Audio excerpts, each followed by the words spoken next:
You go. Great. Hello everyone, I'm Chris. I'm a writer rather than a speaker, and also I've got quite a lot I want to talk about, and I'm obviously talking also about my mental health, so I'd probably start blathering if I didn't have it written down. I'll start my talk, and if there's any questions at the end, then happy to chat about it then. All right, so deep in the Holocene, burst of lorikeets.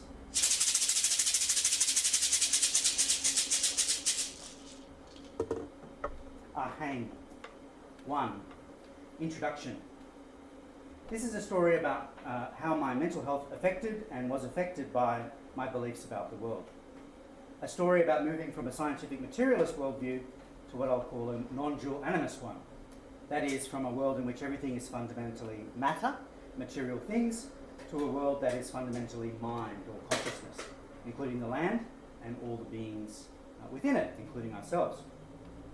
This is, I should start by saying that while I'll share some of my own personal mental health journey, I'm casting a much wider net when it comes to the meanings of mental health. Wellness is psychological, social, and cultural. Though this isn't an academic argument, I'll include some ideas on scientific materialism, which will hopefully at least open a space for taking animism seriously. This is not, I hope, simply a slideshow of my strange adventures in consciousness. Importantly, I'm not making the argument that animism is the answer to the specific mental health needs of individuals. There's a place for medication for some people, at least some of the time, for example. But moving from materialism to animism has helped me become healthier, and hopefully why will become clearer over the course of this talk. What I hope to point to in the next hour and a bit, by way of 9 short fragments, is why for me non-dual animism offers a useful way for holding mystery and contradiction as I cast about for a post-capitalist worldview in a time of collapse. Non-dual animism isn't anything new, but the term brings together the spiritual, the material, and cultural in a way that is useful to me. We've lost most of our own indigenous knowledge in the Western world, which is to say the living traditions of animism, but there are always remnants that persist, and the more than human world is always here now.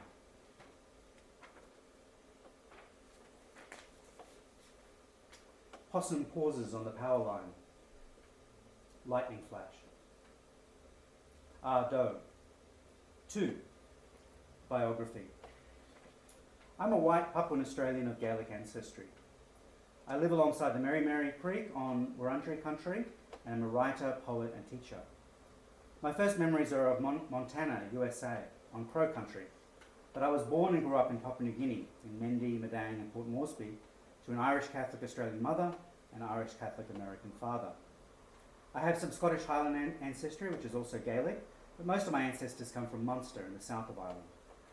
The ancestral villages of my parents' father's lines are only a 45-minute drive from each other, though the two lines had to go to opposite sides of the world before they met again in Papua New Guinea. I grew up knowing almost nothing about that heritage, though like many Catholic families, Irish culture came down to me in various ways. I moved from PNG to Turrbal country in Brisbane to start high school, which was a traumatic experience. I wanted to go home for many years. It wasn't until I was 30, 18 years later, that I returned to PNG. I've since gone back a number of times to the Guinea people of the Eastern Highlands, to my second family in the village of Mangino, where I'm culturally adopted. I live with bipolar disorder, or what people used to call, and sometimes still call, manic depression. I probably had some form of it, cyclothymia and then later bipolar type 2, since my early 20s. On the up, I never quite lost track of reality. I just felt like $1 million and had a lot of intense energy that I mostly channeled into writing and big ideas. People are usually only diagnosed with bipolarity after presenting with depression, and in many cases being treated with antidepressants that actually make the condition worse. Hypomania, the milder form of mania, is for many people an experience of elevated mood, euphoria, risk-taking, and hyperproductivity, though the results and financial bills are often not as amazing as they seem at the time, which can contribute to the eventual slump. It's a chronic, lifelong condition that often worsens with time. In May 2020, I was hospitalised after experiencing my first fully manic or psychotic episode at 3 a.m. on Lygon Street in Brunswick East. Officially, that means I'm now classified bipolar type 1. I was a danger only to myself, but smashed a car windscreen while naked and was subsequently arrested and forced to enrol in a 3-year degree in mental health and the Victorian justice system. The HECS fees were high. One of the things I learned is that police prosecutors can apologise to the magistrate on multiple occasions for not forwarding an email to a colleague, and you just have to keep paying your barrister until after 3 years and 11 court appearances, the police make you an offer you can't refuse. Unfortunately for me, multiple psychological and psychiatric reports describing my psychosis and bipolarity were not considered compelling evidence. Thankfully, I was eventually awarded my degree in mental health justice and escaped, but many don't. Obviously, some people die. Here's how I describe my psychotic episode, which samples from the hospital report that was written about me the night I was hospitalised. It starts with an epigraph from Moskalowicz and Schwartz. A manic person rebels against the facticity of existence. Principal diagnosis. Starred in medias res with the brilliant astonishment of Persian red unrolling endlessly from beneath these feet, the fractal displacement of the mundane, the way the endless hallway improves with a 2-headed lamp, antler hat stand and velvet green armchair, the way the TARDIS transports you from one floor of an apartment to another, then returns you to an altered world, secretly parallel. The way the imminent shadowy forest of a city park at 3 a.m. is true, mute, moonlit, fertile, sledged. The way the red brick in your hands could, if you so decide, cave in your own skull. The decision tree, forking, snakes. End instead sitting cross-legged and serene outside a petrol station, naked except for a blanket discovered in the alley behind the vet. Wait for enlightenment, inevitable beneath the glowing yellow shell. The blue man does not understand. Does not, cannot, will not understand.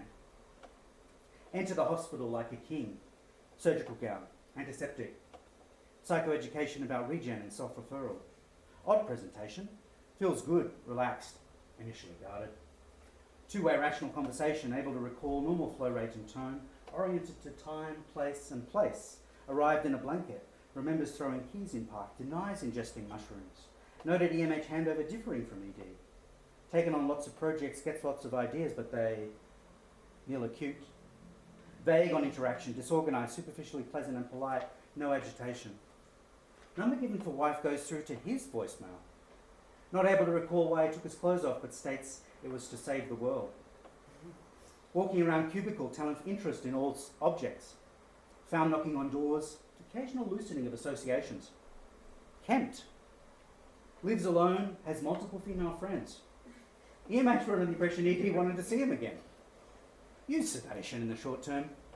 If with time these psychotic features do not attenuate, please feel free to re-refer. Which I did. The poem's epigraph comes from a paper that argues that a difference in the perception of time is the key to the manic experience. And that resonates for me. From what I remember, there was an experience of an eternal or infinite now during my episode. There was a witness watching the ego losing its mind. It was like my whole life I carried around a little dog with a lead, and one night the little dog jumped out of my arms and took me for a run. The experience of the witness was akin to meditative practice experiences I've had, though the night was anything but meditative. In the lead up to my hospitalisation, as my swings became increasingly severe, I almost took my life. Not so much because I was deeply depressed, although I often was, but because I was completely overwhelmed by a flood of associations. Bipolar disorder is still poorly understood. We can talk about neurotransmitters, but it's fair to say we don't truly know what's going on. We think it's a combination of nature, nurture, and early childhood experience. It also affects 1% of the global population, regardless of gender, ethnicity, or income. It's still stigmatized. Some of the symptoms that come with bipolarity can fuel creativity. Not the depression, which is debilitating. But we're 11 times more likely to die of suicide and 4 to 6 times more likely to die prematurely for any reason. In other words, I'm 3 times more likely to die than a smoker.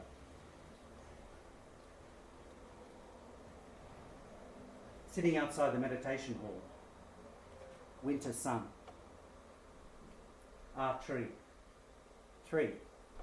Materialism. After graduating from high school and spending some time in the Australian Army, I studied science and arts at university. In science, I trained in environmental science and ecology. Mostly I studied those and loved being in the field, and I fully embraced a scientific worldview. I'd stopped believing in hell when I was 11, was an atheist by 16, and a militant atheist by 21. I've never tried pills or mushrooms ever, and not even marijuana until my 30s. I think I recognised early on that for me it was a bad idea. But my psychotic episode wasn't the first time I'd experienced altered states of consciousness or major shifts in the perception of time. Soon after graduating uni, I had a couple of experiences that I was unable to explain within my scientific materialist worldview. The first was an experience of an eternal now, of time stopping. I'd gone up a mountain in the lands of the Mosuo, a matriarchal people in southwestern China, and went up into a cave dedicated to the goddess. My guide and I were in there for over an hour before slipping and sliding out of the narrow exit. I knocked my head a little on the way out, and perhaps that explains it, or the sudden view of the lake and the plateau from above after being underground for so long. But it was more than just a stunning view. I don't think it could have been any more than 15 or 30 seconds, but it felt afterwards like a couple of minutes had passed. I couldn't really describe it. I was aware the whole time, but as far as mental content went, it was like a gap in the recording. The chatter stopped completely, as if my head was gone. The second experience was a spontaneous experience of profound oneness with the universe, alone on the beach at night looking up at the sky. Again, it wasn't simply that it was breathtaking, it was actually too cloudy to see any stars. I felt it coming on as I was parking the car. My blood was rushing in my ears. By the time I got to the beach, I was crying with joy. I've never experienced anything like it since. I read up on Zen and the brain, the Tao Te Ching, did a lot of Vipassana meditation, had more anomalous experiences while meditating. There are neuroscientific stories that can be told, and I told them for quite a while.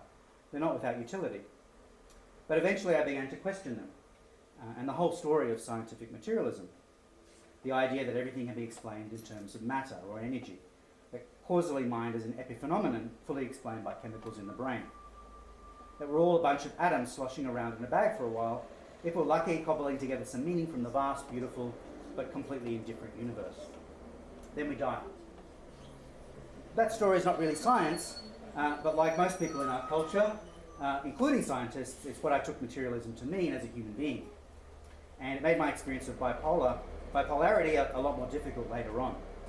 When there appears to be no rational explanation for cascading synchronicities, the inescapable conclusion is that you're losing your mind. I don't know about you, but when I was younger, I'd have an allergic reaction to anything that reeked of the new age, like vibrations. Perhaps the shaker at the start set it off for you. It would have me 10 years ago. That prejudice is extremely difficult for me to overcome. Our culture is so deeply steeped in materialism to the point that basic propositions can be hard to hear without reflexive dismissal or misunderstanding. And I find materialism creeping into my own language all the time, even in this talk. When I say that I believe that everything that exists is capital C consciousness, that all that there is capital N mind, or awareness, not necessarily self-awareness, but awareness, I've seen the look that I used to make, and probably still make, when I realise I'm speaking to an evangelical Christian with a conversion for me. So I'd like to show you a 20-minute video in a second of Dr. Bernardo Castro, a hard-nosed philosopher and computer scientist who speaks to the scientific rationalist in me. He says it better than I can, and while I debated leaving out this video from the talk, I just don't think animism can be taken seriously by many Westerners without engaging directly with our dominant culture's materialist beliefs. Of course, that's a generalization and maybe doesn't apply to all of us, although I still think it's very deep within us. But it's important to be clear what we mean by animism, and this term, as I'll describe later, was created by materialists. So it's worth examining what materialism is. Castro's talking here about why materialism is wrong, and starts just before this, it's a series of videos, he starts just before this by making the point that evolution prioritizes survival. Evolution doesn't prioritize a true representation of what the world is really like. If it saved your ancestor from the tiger, it doesn't matter what they believed. He uses the analogy of the dials in the cockpit of a plane. You can fly by instrument because the dials measure something real, something that needs to be taken very seriously. But the dials are not the world, just as the nerves from our eyeballs to our brains only carry representations of the outside world. He goes on to this section, which I'll show you now, named after one of his books, Why Materialism is Baloney. And it goes for about 20 minutes.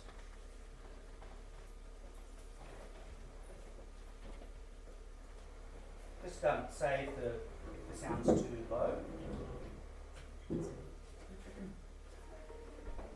What's the guy's name again? Bernardo Castro. Well, that sounds too quiet. Emily, where's Emily? Disconnected. I'm here, sorry. Yes, remove your stick, sorry. Oh, okay. Is that on? No, it's not on. Maybe it's disconnected. Just disconnect with time. Yay. Oh, it's connected? Yeah, start again. I'll keep on using Is that the volume word loud enough? materialism. First, let's understand. Now, before we jump into what is the world then, let's review the mainstream worldview of our culture, materialism or physicalism. I'll keep on using the word materialism. First, let's understand what it is in philosophical terms, strictly. Let's understand what it is, what it means, what the implications are. Materialism is the view that the world out there, beyond our minds, is not mental. Whatever it is not mentation. It is of a completely different kind of stuff than thoughts and emotions are made of, than dreams are made of. And that abstract stuff that is supposed to constitute the world around us, under materialism, can be exhaustively describable through a list of numbers. In other words, if you provide a complete enough list of numbers, you will have said everything there is to be said about the world. Nothing will be missing. Now, notice that this is not as intuitive as it may sound at first, because the world we see around us is a world of qualities, not quantities. It's a world of reds, blues, and greens. It's a world of sweetness and saltiness. It's a world of melodies, of textures. It's not a world of kilograms, of hertz, of frequency, amplitude, mass, charge, and momentum. But materialism would say that this is what the actual world is made of. It's a purely abstract world made of, well, quantities. And it has no intrinsic qualities whatsoever. It is not something you can visualize. Because the moment you visualize, you're already bringing qualities into the picture. The world of materialism, the best you can do to visualize it is a world that is made of equations floating in a vacuum. And qualities under materialism are supposed to be generated by our brain inside our skull. The redness of an apple only exists inside your skull because it's made by your brain. The sweetness of a strawberry only exists inside your skull because it's made by your brain. The bitterness of disappointment exists only inside your skull. The shiny silvery color of the moon at night only exists inside your skull. The inner surface of your actual skull is beyond the qualitative moon you see on the night sky under materialism. Now, why is this wrong and demonstrably wrong? There are a number of reasons. Let's start from the logical reasons why this is wrong.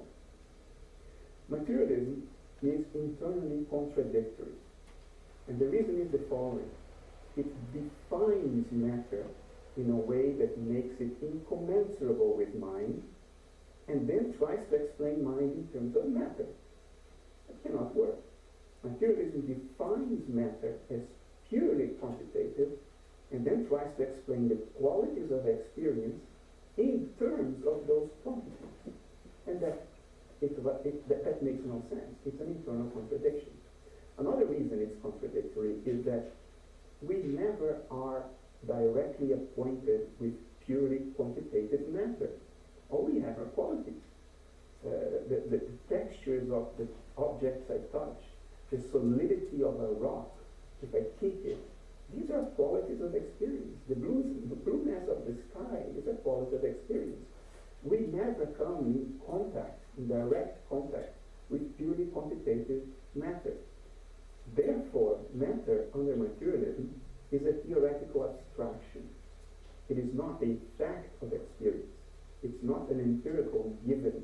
It is a theoretical abstraction, a theoretical entity that may or may not exist. But either way, it is, insofar as we can know, a theoretical abstraction. Now, who makes the theoretical abstraction? Well, the minds of materialists. This abstraction of purely quantitative matter is a product of a mind. And it exists, as far as we know, only in the mind that creates it. And once it has created it, that same mind tries to reduce itself to it, tries to explain itself in terms of its own abstraction. Now, here's a metaphor for you to understand what I'm trying to get across. Imagine you're a painter and you paint a self-portrait. You paint a representation of yourself on canvas. And having done that, our painter will then point at the portrait and say, I am that. I am the portrait I just painted. Well, but what about the painter then? Well, our painter would say that he can explain himself in terms of the patterns of pigment distribution on canvas, the portrait he has just painted. Can that work? Of course not. This is like a dog chasing its own tail. It cannot work. So that's the second reason materialism doesn't work. There is a third, also a logical reason. Materialism replaces the territory with the map. When quantities arose in the early days of science, they were used as descriptions of a qualitative world, descriptions of our experience of the world. So if I would tell you your piece of luggage weighs 50 kilos, you would know what to expect to experience if you tried to lift your 50 kilos piece of luggage as opposed to a piece of luggage that weighs only 5 kilos. So the 50 and the 5, these numbers are descriptions of experiences of the world we experience. That's how quantities came into the picture. That's how kilometers, kilograms, hertz, they came into the picture. Quantities were descriptions of the world, descriptions of experience. In other words, quantities are the map, a description of the territory. But at some point in the 19th century, something very weird took place. Certain people, very influential in the intellectual elites of the world, started putting forward that the quantities, the descriptions, precede the thing described, that the map precedes the territory, and that we must explain the territory in terms of the map. In other words, we need to take the map, reach into it, and pull the territory out of it. Now, obviously, that doesn't work, and today we give it a name. We call it the hard problem of consciousness. And we promise ourselves that although we don't have a solution to this problem, in new future versions of the map, we will be able to reach into it and pull the territory out of it. Now that is ludicrous. That is just silly because it arises from an obviously faulty line of thinking. We are not to replace the territory with the map. Quantities are descriptions of the thing in itself, not the thing in itself. And that's another reason why materialism can never work. It replaces the territory with the map and tries to pull the territory out of the map, which will never work, not even in version 3.0 or a million of the map. There are also empirical reasons why materialism is demonstrably false. In foundations of physics today, we know that the fundamental physical entities that seem to constitute the world, in other words, elementary subatomic particles like electrons, quarks, muons, and so on.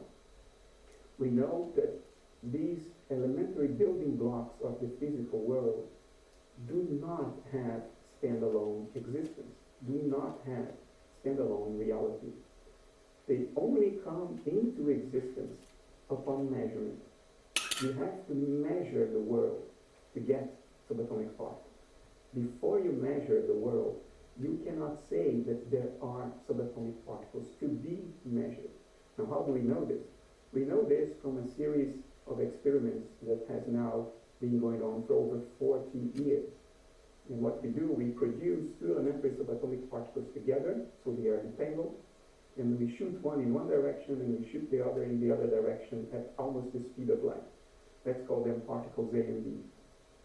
And then, say, scientist Alice, after a while, performs a measurement on particle A, and on the other side of the universe, but at the same time, scientist Bob makes a measurement on particle B. It turns out that what Bob sees when he measures particle B depends on what Alice chooses to measure about particle A. In other words, we cannot say that what Bob sees was a particle that already existed prior to Alice making the choice of what to measure. Instead, the conclusion, which is now unavoidable short of some theoretical fantasy, the conclusion is that particles A and B do not exist prior to measurement. They exist only upon a measurement on the world. So the world itself cannot be constituted of particles, because the thing you measure is not a particle. Particle arises from measurement. Now, the two theoretical fantasies that could avoid this conclusion are, one of them is the notion that there are countless physical universes popping into existence every infinitesimal fraction of a second, for which we have absolutely zero empirical evidence. This is a fantasy, and it's one of the most implausible fantasies conceivable to human thought. The other fantasy is that there are so-called hidden variables about the world that orchestrate these correlations between the measurements of Alice and Bob. But we don't even have a hypothesis about what those hidden variables might be, not even a theoretical hypothesis, and certainly not an iota of empirical evidence for them. So they too are pure fantasy.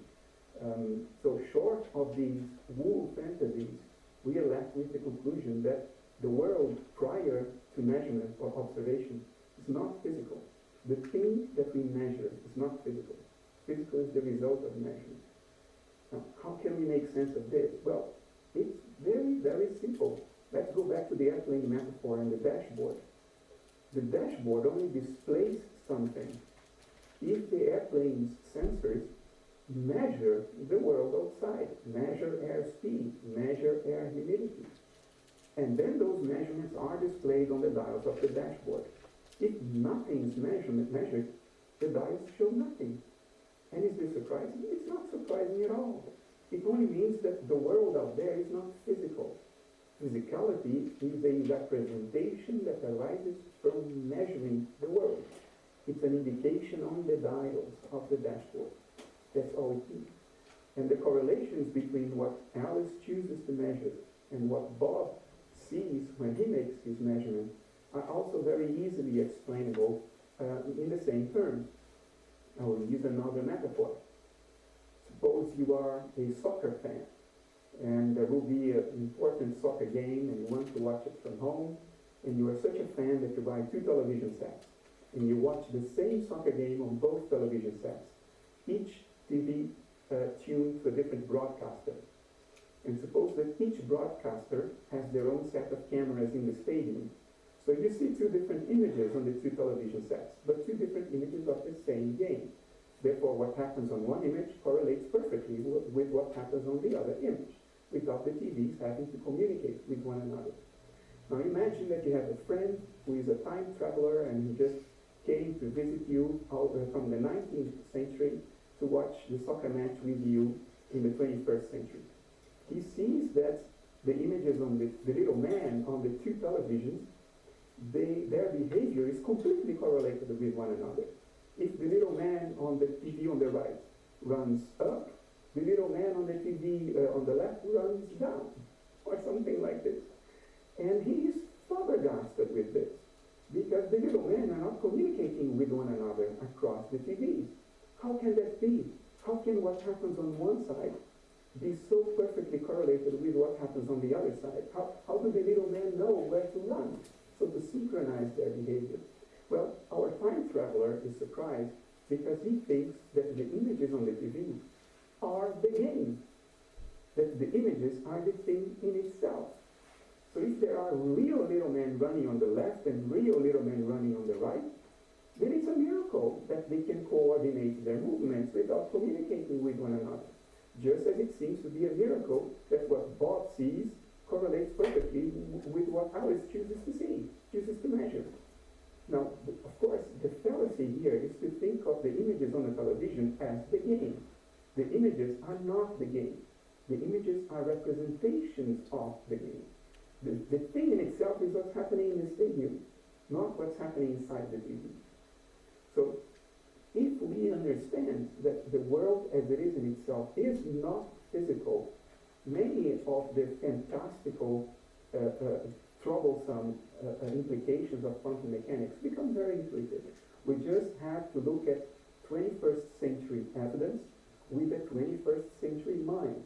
But under materialism, we look at 21st century evidence with a 19th century mind, and that's not going to work. Now, finally, there is one more empirical reason why materialism is wrong. And that comes from the neuroscience of consciousness and psychiatry. Under materialism, experience is brain activity, or is generated by brain activity. So there cannot be anything about the information content of experience that is not directly grounded in the dynamics of brain physiology. One is the other, so to say. And most of the time, this seems to work. Most of the times, more experience correlates with more brain activity. It's needless to say. There's lots of neuroimaging studies showing that ordinarily speaking, more experience, by more experience I mean more varied or intenser experience, correlates with more brain metabolism, more brain activity. However, there is a set of circumstances in which precisely the opposite happens. And this set is very reliable. It's the black swan. And if your theory is that all swans are white, that all experience is produced by brain activity, then one black swan is enough to break your theory and refute your theory. We know today, for instance, that psychedelics, all psychedelics that we have studied so far, work by significantly reducing brain activity and not increasing brain activity anywhere. Yet a psychedelic trip is known to be one of the top 3 most significant experiences in someone's life. That's research by Johns Hopkins. While you're having the intensest and richest experience of your life, your brain is effectively going to sleep.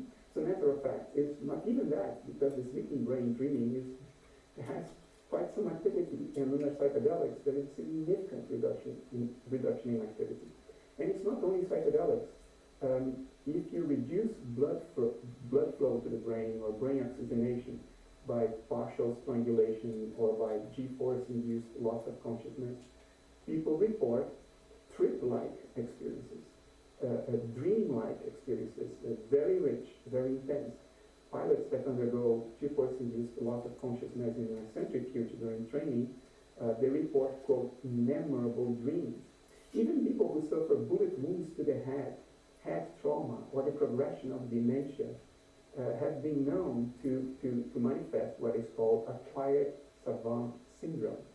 They suddenly become geniuses in certain areas of human activity, like music composition, or memory, prodigious memory, or mathematical calculations that are done as fast as a computer. And if you ask them how do they do that, they say, I don't know, this stuff just comes to me. And that follows severe brain trauma, lightning strikes to the head, bullet wounds, traffic accidents with major head trauma, even the progression of dementia, as I said.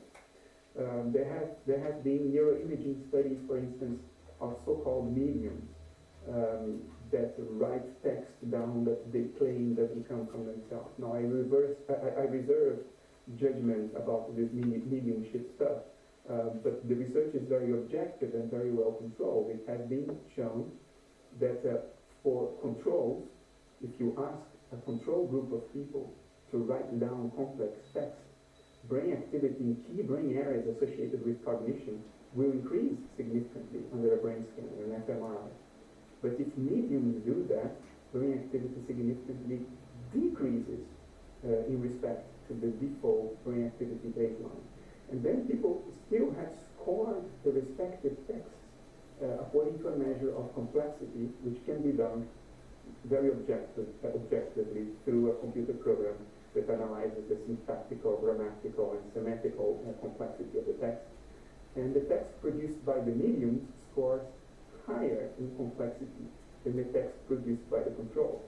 And so this is not only psychedelics, it's not only the choking game, it's not only acceleration-induced loss of consciousness, it's not only mediumship, it's a whole host of activities that correlate with a reduction or an impairment of normal brain activity, which leads to higher cognitive skill, intenser, richer experience. And that's a whole group of black swans for materialism. So materialism just doesn't work, logically or empirically. Of all the options we have available on the table today, materialism is the worst. It's the one we can discard with the most confidence as not plausible, as not tenable. We have to look for alternatives.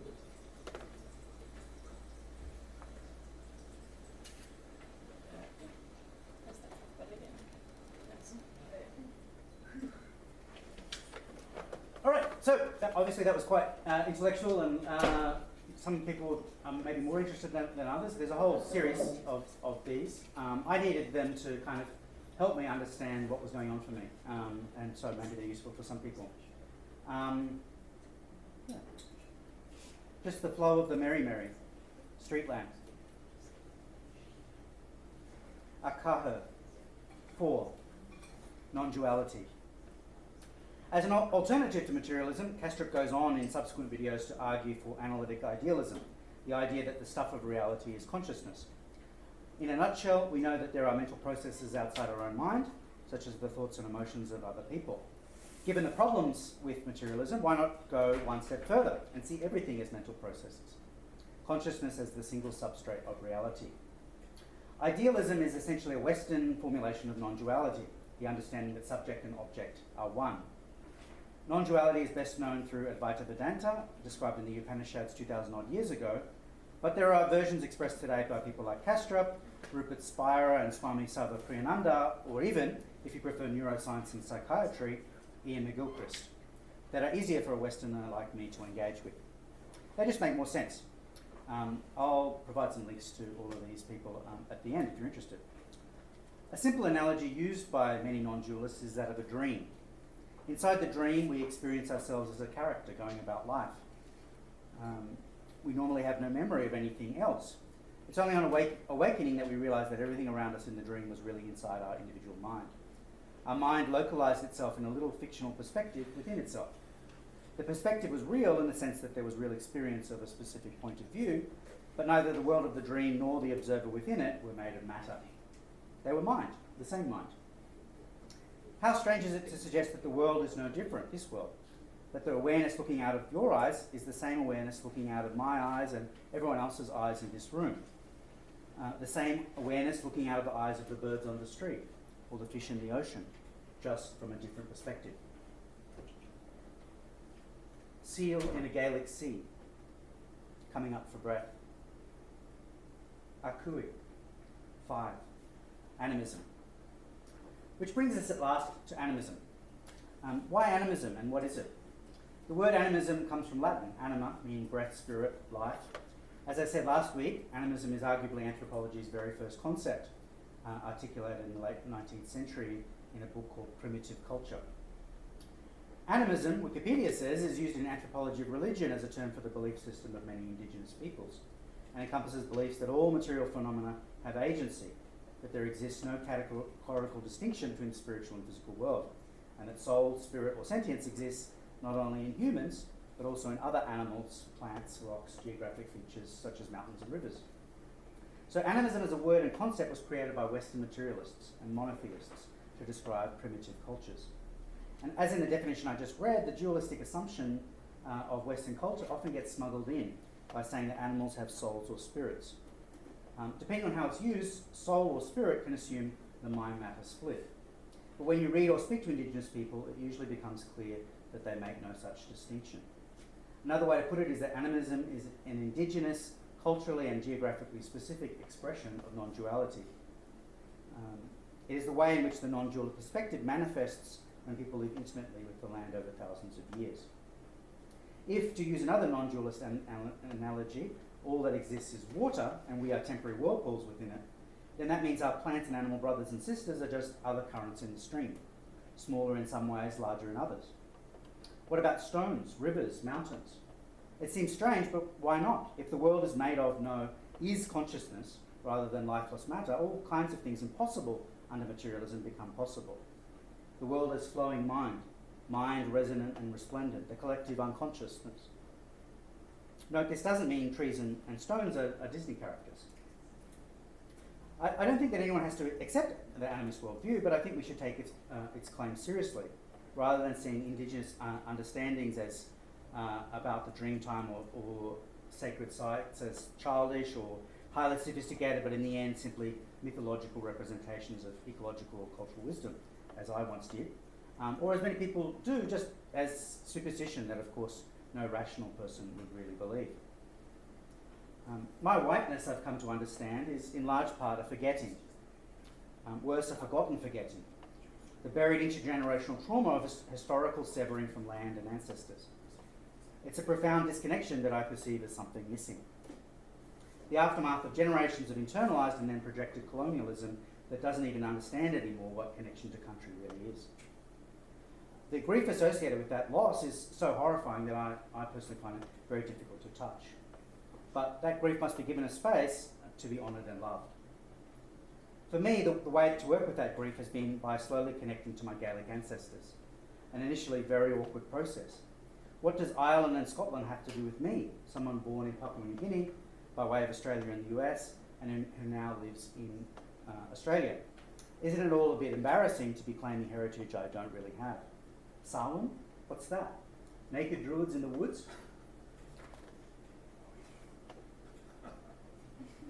As people have expressed to me, more than one. We live in capitalism. Its power seems inescapable. So did the divine right of kings. Any human power can be resisted and changed by human beings. Ursula Le Guin. Ashe. 6. Metamodernity. I like the Le Guin quote not only for what it says about power, but also because it reminds me that worldviews are built on stories. In the case of the pre-modern, a story of the divine right of kings. In the case of capitalism, a story about the material world and the ways in which humans and the natural world can be objectified, owned and used. I'll come in a minute to the neo-shamanic and how all of this directly affected my mental health in a moment. But before I do, I'd like to zoom out for a minute and think a little bit about how animism might sit in a broader cultural sense in contemporary times. The concept of metamodernity is a fairly recent attempt at conceptualizing what comes after postmodernism. And metamodernity describes the condition of that postmodernity. It came out of art and cultural studies, and of course there's a metamodernist manifesto which declares boldly that movement shall henceforth be enabled by way of an oscillation between polarities, with diametrically opposed ideas operating like pulsating polarities. There are terms like the new sincerity. Some have gone as far as to articulate a politics, such as Hansi Frenach's The Listening Society. Lene Rachel Anderson, in a book called Metamodernity, Meaning and Hope in a Complex World, sees metamodernity as a synthesis of 4 main cultural codes: the indigenous, the pre-modern, the modern, and the postmodern. A multi-layered cultural code with a complexity that matches the complexity of the world that we have created and keep bringing forth. In such a world, she writes, we need metamodern minds that can relate to the indigenous, the existential or religious pre-modern, the democratic and scientific modern, and the deconstructing and self-exploring postmodern, simultaneously. and see past, present, and future, plus global politics from a systems perspective. For the most part, I don't think that the metamodernists truly understand the indigenous and that non-duality aspect to it. But I do think they're onto something. And I think that the insights of science and art in our own times, as well as the ruptures of collapse, open up a space for moving beyond materialism and the materialistic consumption of the ground of our being. And that space is a non-dual, what I would call a non-dual animist one. One that aligns with indigenous knowledge, one that can enter into fruitful dialogues with major world religions, is consistent with what modern science is actually telling us about the nature of reality, and which provides a moral and systemic basis for living in and responding to collapse. A common denominator, if you like. What might that look in practice? And I wonder, and this is just gesturing to it, is the best place for developing a meta-modern politics a catchment area, a watershed like that of the Mary or the Wurrung? It would centre land and the indigenous owners of country and work with the complexity of the intersecting democratic, bureaucratic, environmental and scientific, spiritual and religious, social and cultural layers of community and state. As we respond to climate change, we have to pay attention to where water flows and adapt our physical and cultural infrastructure. And water is life.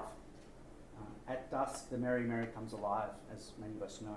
Our creeks and rivers were lifelines during lockdown, at least for me, and they connect us, especially us city folk, to nature and to each other.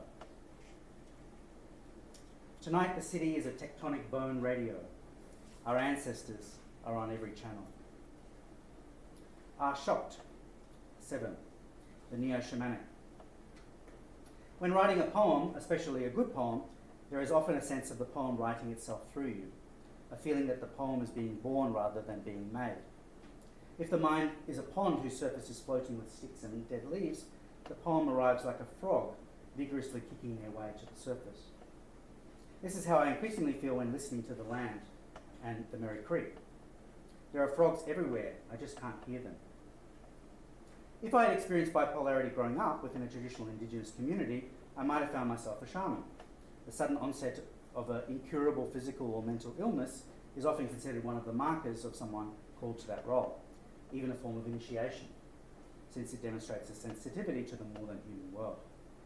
Needless to say, I didn't grow up to be a shaman, but I have had 5 years of experience with neo-shamanic practices, principally the core shamanism of Michael Harner, a Californian anthropologist who became an initiate in the shamanic traditions of multiple cultures around the world.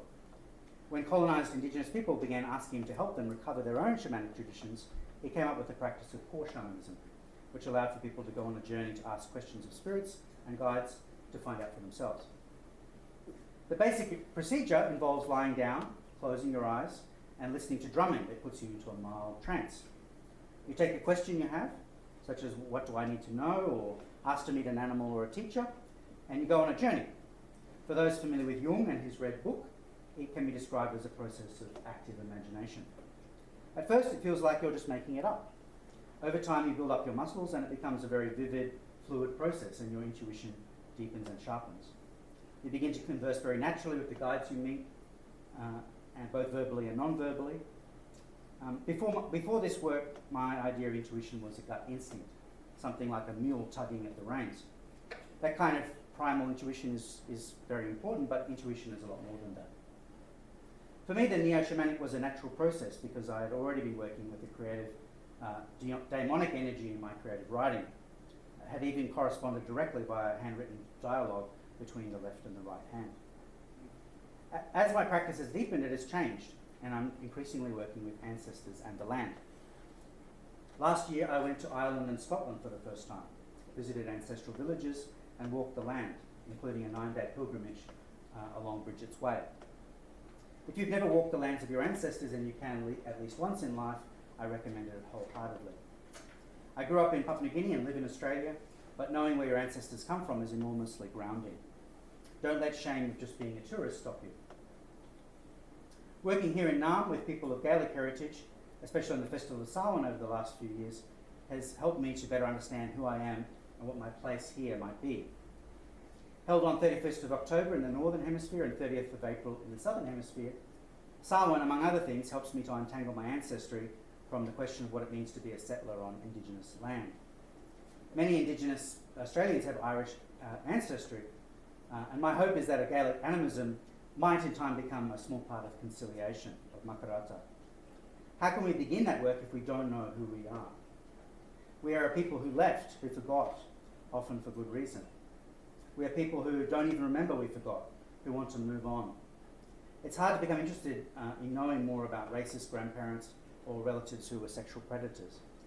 In my experience, wanting to understand why they were like that is a good place to start.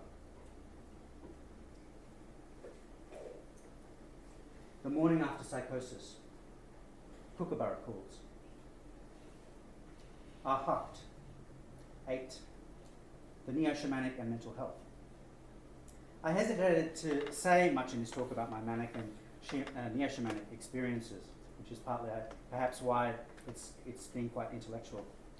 Partly because saying I've been mentally unwell isn't the best way to convince a materialist of the reality of an animist worldview, and that's still important for me to do. Also because time is short and these experiences take a lot of context to be understood, even at the level of basic comprehension of what was going on, especially when it comes to synchronicity and the way in which the world speaks through images. And finally, because some things aren't meant to be discussed publicly. But the alternative is to become very mysterious and allude to things very mysteriously, which can also be problematic. A non-dual reality is an ordinary one, even if seemingly alien to a materialistic worldview. So here's a little more about mental health and the neo-shamanic. Again, I emphasize that there's nothing special about this. What is important for me as an individual is not necessarily important to anyone else. So in 2016, I was writing metaphysical poetry about long suppressed childhood trauma, just after I moved to Melbourne. And my swings began to get much bigger than they had ever before. A poem I wrote about childhood trauma got published and led to some very heavy subtweeting. My cloud account was possibly hacked, and I developed increasing paranoia around technology that began to escalate into a deep questioning about the nature of reality. I entered some intense psychotherapy, and my engagement with creative processes and poetry accelerated. Paranoia and mental health, mental illness generally, is often misunderstood as simply madness. But psychologists will tell you that it's very often the result of attempting to rationally understand what is going on for you. I was extremely skeptical of any kind of mystical explanation. There had to be a rational explanation for the increasingly strange synchronicities I was experiencing. If it starts to seem like people know what's happening in your own home and are politely hinting you should do something about it, being hacked feels like a plausible explanation, and you start to wonder if the camera on your bedroom computer is insecure. When for 2 days in a row the book visible on the bookshelf is heavily referenced by people online, and you switch it to a book of poetry called Mama Amazonica, and then half an hour later your mum texts you and signs off with "Love from Mum Zoo," you start to question your reality. Oh no, sorry love, just a typo. She meant XX. My mum has never made a typo in a text. But of course, mum isn't in on a conspiracy. So when the face of a Mama Amazonica zooms past on his tram on the way to work, and then someone asks you if you've ever wanted to go to the Amazon, and then in the evening the main environmental news is about deforestation rates in the Amazon, you start wondering if you're losing your mind, because this can't be happening, at least not every day. Maybe occasionally, coincidences happen. When synchronicity chains like this start to happen 5 times a day, 10 times a day, 15 times a day, every day for a week or two, weird glitches, conversations, animal encounters, images, numbers, some of them so uncanny for me even now, you're eventually thrown into a state of complete abjection, one in which you're barely holding on to the edge of the balcony. It's funny, but quite terrifying when you, a rational human being, are forced to seriously confront the possibility that you are living in the Matrix. You enter a space of derealization in which you don't know what is real, and then depersonalization, where you don't know who or what you are. And you get vertigo when you're realizing you're looking out of these things called eyes, and stuff is happening to you. When everything is a movie, even when you're not suicidal, it's easy to die because the car coming towards you doesn't have any inherent meaning. It's just an image. Fortunately or unfortunately, I'm good at compartmentalization and kept going to work and paying my taxes while all of this was going on. I actually went back to, I got out of hospital on the Sunday and was back at work teaching students on Monday. So something had to give, and eventually it did with my hospitalisation. One way to think about it is that my ancestors wanted me to wake up, and after 4 decades I wasn't waking up, and so the wake-up call had to get louder and louder and louder. I promise I'm listening now. Science doesn't yet have much of a language for the transpersonal. Maybe it will. These days, places grow in power for me. Birds are messengers. The Mary teaches. Ink drops into the clear water of the mind and complex images form.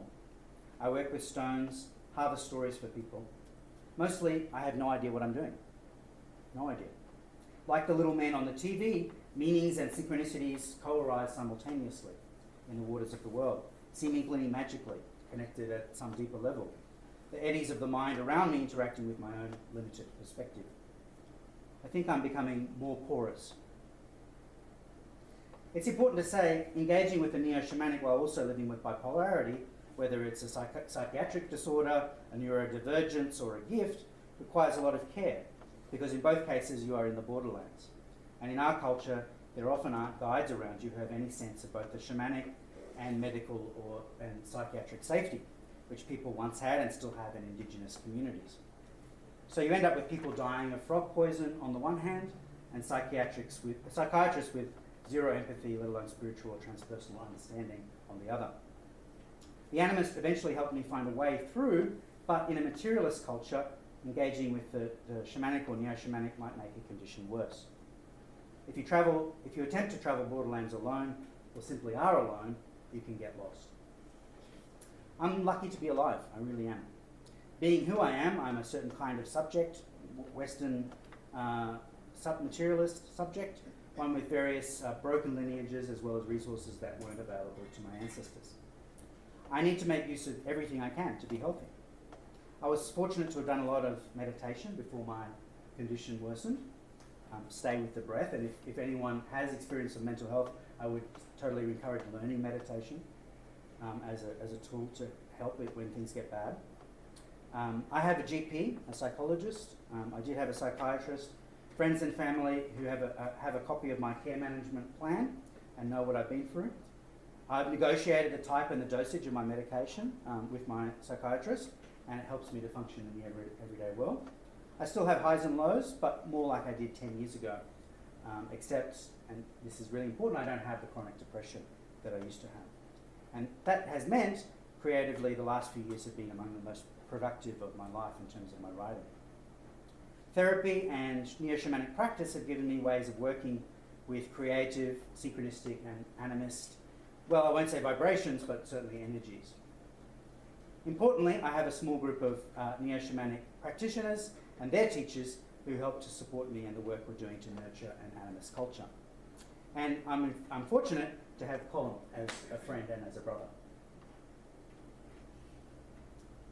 Making the stone circle, the wedge tail. Arne, 9, non-dual animism. So, I've spent a lot of time talking about things that might not have seemed related to mental health. But without a healthy story of the world, we can't be mentally healthy. Whatever a post-capitalist hot earth looks like, we'll have to engage with the land and the traumas of colonisation, genocide and ecocide. We increasingly don't have a choice. Whatever worldview emerges will be as different in its assumptions as the divine right of kings is from GDP and Wall Street. It probably won't be Nordic democratic socialism, not solely, for that too is built on many of the same assumptions and the same material flows. A new worldview needs a new cosmology, one that doesn't objectify nature. Science has achieved many things, but it has arguably tried and failed at providing a nourishing creation story. And as a trained scientist, it shouldn't have to. That's not its role. Objectification isn't wrong when you're designing a solar panel. But the sacred must be given a place, or the sacred will keep haunting us. Deep ecologist Arne Ness says that ecological ideas won't save us. What we need is ecological identity, ecological self.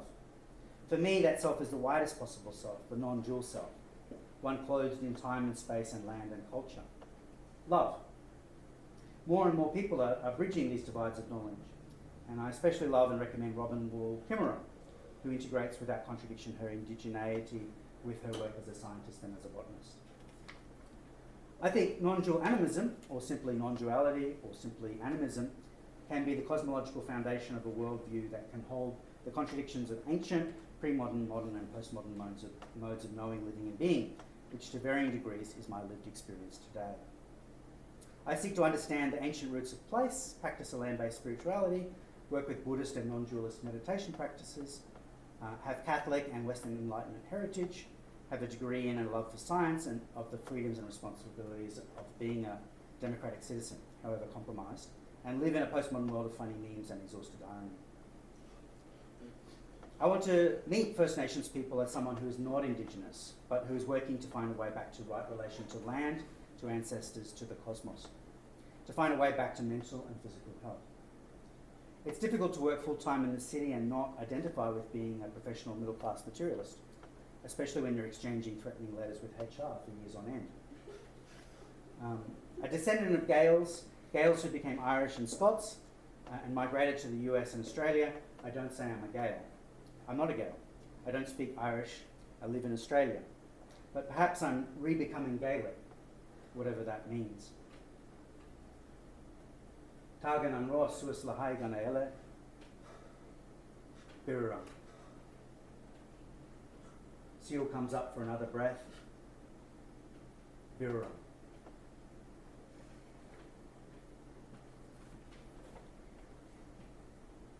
Thanks.